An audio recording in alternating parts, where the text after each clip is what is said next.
Lineup: Alamaki, Nilsson, Welch, and Torsten Arends. The Golf you can just see there on the right hand side of your picture, the nose just coming into your picture. He's the one that went over the tyres. Let's hope he doesn't do it again. And viewers might be wondering why some of these drivers are in these finals again. It's all tactics. You've got to try and guess which Welch gets the start. Welch gets the start. He's got a foot on Alamaki. That foot could be crucial. He moves across the block and Welch takes the lead. Welch takes the lead. Alamaki tries to come inside him. Alamaki blocks him out of the next corner. Welch has got to duck inside Martinsen. He does so. He's got the position again. He takes the run for the chicane. Can he push him aside? Yes, he can push him aside.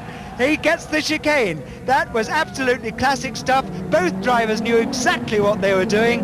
Rallycross is meant to be a non-contact sport, but if somebody tries to move inside you like that, you've got to just elbow them out, and this Kevlar bodywork is designed to do that. Now Alamaki, he'll be coolly calculating. He won't be all angry and upset with Welch. He knows exactly what's happening.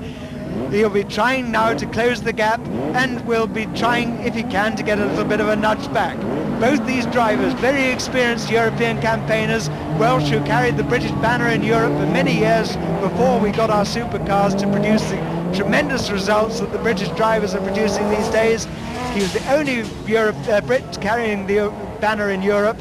He's raced against these people for some 10 years of his life, and now Alamaki, former European champion, has got to find an answer to this excellently prepared Vauxhall Opel experimental four-wheel drive car. Well, with each corner, Colin, John Welch there pulls out a little bit more of a lead over Matti Alamaki. And don't forget that Alamaki also managed to elbow his way round John Welch in the first instance. So neither driver giving up anything at all there. And you can see that as some drivers like Alamaki, they're bouncing over the curbs. It is actually losing them a little bit of ground. So that is not doing the Finnish driver any good whatsoever. Yes, because John Welch actually understeered out into the mucky stuff on Mad Hatter then.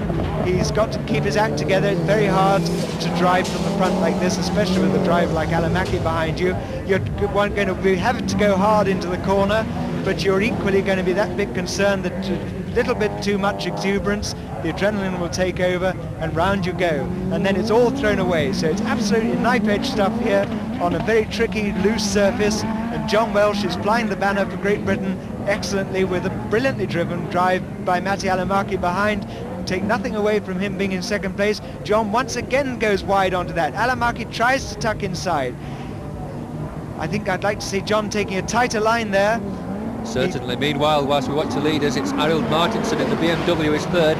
Rolf Nilsson is a very close fourth, but we're back with the leaders there. Yes, the action's all with the leaders here. It really is nip and tuck. Welch has only got to make the tiniest of mistake, but we'll see what the gap is right the way back to third position.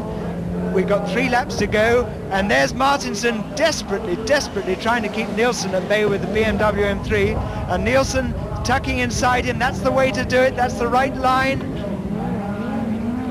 Well, this is where the race is really on now, it appears, because Martinsen there trying very hard to hold Rolf Nilsson back, and I think, Colin, I wouldn't be surprised to see Nilsson getting by before the end of the race. They've still got a few laps to go, and the way that Martinsen is throwing that car about, it won't be long, but let's see. Alamaki's right up on the backside of Welch. Welch having to keep his cool, keeping that together. It's very easy from behind. All you've got to do is wait for the guy in front to make a mistake, and the guy in front is setting the pace. And he closed up an awful lot there, did Alamaki.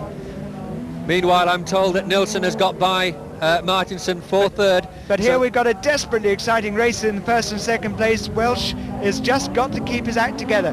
He's all right as long as he blocks the line. He takes a little bit out of Alamaki there. He runs rather deep into Mad Hatter Complex and gives Alamaki a chance to catch up with him. But as long as he stay on the brakes, Tom, stay on the brakes, stay inside. Alamaki tucks inside, nudges him aside. That's what Alamaki's been waiting for. Alamaki takes the lead again. John goes straight the way over the corner, takes it back, gives him a little nudge. They're both oscillating sideways. Welch knows exactly what he's doing. 1 lap to go. The Kevlar bodywork of John Welch, the bonnet is up, but that won't faze him. He's throwing it into the corner sideways. He's got the line. Welch has got the line. Can he tuck inside on this corner? Not quite. He's trying his all, giving it everything he knows. Alamaki and John Welch, two of the most experienced European in the business. Welch has still got the chance. Now Alamaki's got it all to do from the front. He's got to protect the line, stop Welch getting an advantage. It's half a lap to go. Round here, Welch is slowing. Welch is slowing dramatically. Can he make the line? Now we've got a problem. Could he have a puncture, Colin? He could have a puncture indeed. He's had a lot of More visibility the way the screen is being cleared. Well, he's certainly safe in second as long as he can crawl over the line. We've got to give best to Alamaki in this run, which is good for Finland. John Welch takes second place. Now cut back to the third place competition. We gather there's Nilsson, who's taken the third place away from Arild Martinsen, and the BMW M3 is nowhere in sight, Bill.